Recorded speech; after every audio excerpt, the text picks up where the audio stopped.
Shalom, Bapak, Ibu, dan saudara-saudara yang terkasih di dalam Tuhan.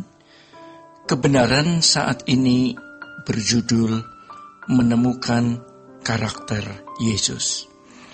Kita harus melihat ada unsur-unsur dalam diri kita yang bukan kodrat ilahi. Misalnya, kita dilukai orang, kita kesal. Itu bukan kodrat ilahi. Kita bisa marah terhadap ketidakbenaran, tetapi tidak usah sampai dendam.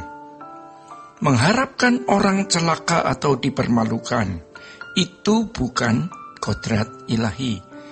Pria melihat wanita dengan cara pandang yang salah, itu kodrat manusia.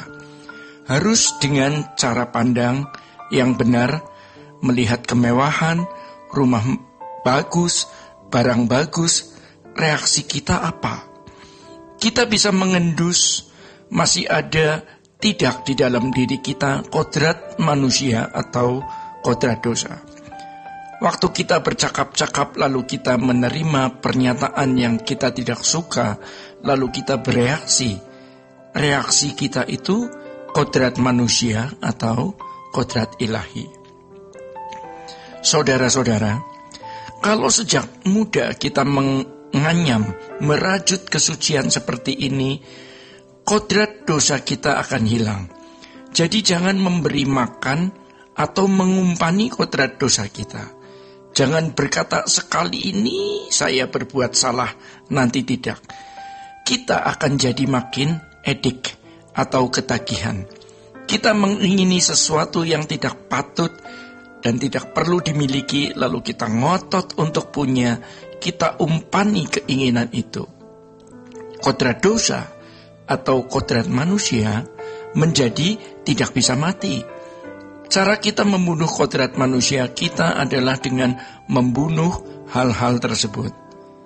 Kita harus benar-benar mengerti bahwa hidup yang sesungguhnya itu bukan sekarang, tetapi nanti. Jadi tidak heran kalau Tuhan Yesus berkata, kumpulkan harta di surga, bukan di bumi. Paulus mengatakan, pikirkan perkara yang di atas, bukan yang di bumi. Kamu bukan dari dunia ini. Itu kata-kata yang sudah normal bagi anak Allah. Masalahnya, bagaimana kita bisa menjadi orang yang berasal dari atas, yang nanti bisa tinggal di rumah Bapa. Yesuslah potretnya. Maka gereja harus mengajarkan terus kebenaran tentang Yesus itu bagaimana. Kebenaran yang diajarkan itu bagaimana. Dan menstimulasi kita untuk mengenal Dia lewat perjumpaan. Jadi harus ada perjuangan yang benar-benar serius. Bukan hanya belajar Alkitab, mendengar khotbah, mengerti cara memandang hidup. Kita juga harus masuk dalam cara hidup, gaya hidup yang dikenakan Yesus. Saudara-saudara, perjumpaan-perjumpaan dengan Tuhan akan membuat kita menemukan karakter Kristus yang kita kenakan sesuai dengan kepribadian masing-masing. Dan kita bisa berkata, hidupku bukan aku lagi, tetapi Kristus yang hidup di dalam aku. Kita harus sadar ketika Yesus membeli kita. Bapa memberikan anaknya membeli kita, berarti kita bukan milik kita sendiri. Kita mau diubah sesuai dengan kehendak Allah. Menjadi manusia versinya, manusia jenis lain. Maka Tuhan berhak mengubah kita. Masalahnya, banyak kita yang memberontak, tidak mau diubah. Kita bukan boneka, dan Allah punya tatanan. Ia tidak memaksa kita berubah. Kita yang harus rela diubah. Kalau kita menolak diubah berarti memberontak. Kamu bukan milik kamu sendiri. Kamu ditebus dengan harga yang lunas dibayar. Muliakanlah Allah dengan tubuhmu. Artinya, jadilah manusia yang memuliakan Allah. Bapak, Ibu, dan saudara-saudara yang dikasihi Tuhan, memuliakan Allah itu bukan hanya di gereja, melainkan di seluruh waktu hidup kita, dimanapun kita berada. Kita tidak bisa merindukan Tuhan tanpa merindukan karakternya. Kita harus merindukan bagaimana memiliki karakternya dan cara hidupnya. Maka kita belajar hidupnya Tuhan Yesus. Kalau kita gagal memandang hidup, artinya kita gagal memiliki hidup. Kalau kita gagal memandang cara hidup yang benar, maka kita tidak punya hidup. Cara hidup yang benar adalah Yesus. Kalau kita merindukan Tuhan Yesus, kita harus merindukan cara hidupnya. Baru kita lebih berharga dari permata. Harus ada passion dan ambisi yang kuat untuk memiliki karakter Kristus. Cara pandang kita banyak yang sudah sesat. Secara nalar logika, kita mengerti hal ini. Tetapi sulit untuk mengenakannya karena sudah terlanjur salah.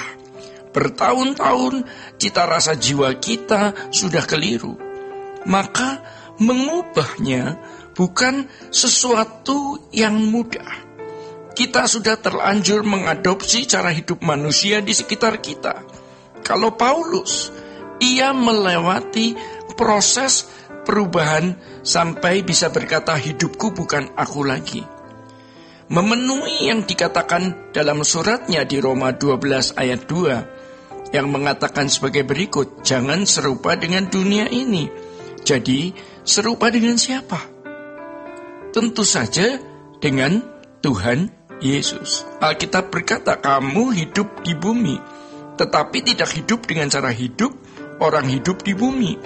Engkau sudah pindahkan hatimu di surga. Oleh sebab itu, gereja harus memiliki kebenaran yang diajarkan dan kehidupan yang menjadi teladan.